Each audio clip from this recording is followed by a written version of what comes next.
quirky little train, the Stourbridge Shuttle, has been running for 16 years now on what's billed as the UK's shortest branch line.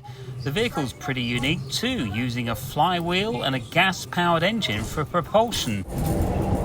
The line's been threatened with closure on a number of occasions, but the use of what is a very light rail vehicle run by a company called Metro Operations has given the branch line a new lease of life. We're certainly the smallest train operating company on the Network Rail network. Just 2 vehicles, 1 vehicle in operation, 1 spare. Normal operating procedure is that 1 vehicle will work from Sunday morning until the following Sunday morning, and before service commences on a Sunday the vehicles will be swapped. And it's a pretty busy shuttle. At one end you've got Stourbridge Junction with connections to places like Birmingham and Worcester, and at the other end you've got Stourbridge Town Station, which has direct access to this bus interchange with buses going all over the Black Country. The journey takes just 3 minutes on the branch that's just 0.8 of a mile long, and its operation is much cheaper than the conventional train that used to run on the line. And the service is ultra reliable. We regularly perform at 99.5 or even higher percentage, some 4-week periods even 100%. And because of the way that daily performance measures are calculated on the railway, then we obviously represent a large proportion of West Midlands Railway's daily departures. So if we're running all our service, then it certainly doesn't do their daily performance measures any harm at all. Metro has its own mini engineering setup close to the station. Here they keep the rail cars on the tracks.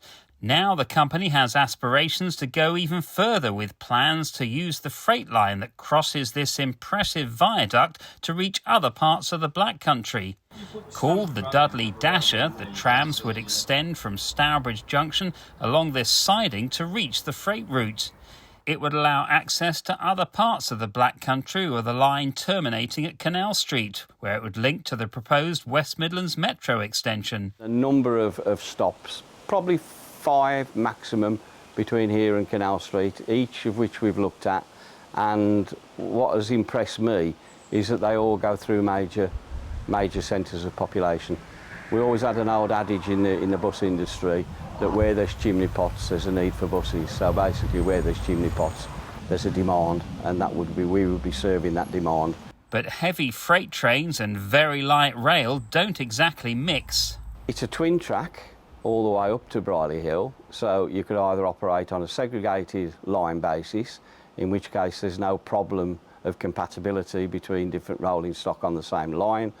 Alternatively, sometimes things have relatively simple answers. If there's a freight train due to go through the junction in 5 minutes' time and it's going to be locked away in the depot up at Tartar in 10 minutes' time, then we don't run during that period.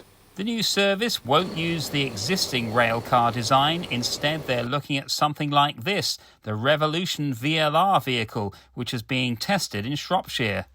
Most agree that the Black Country needs more transport connections, and if cost is an issue, then very light rail seems to fit the bill.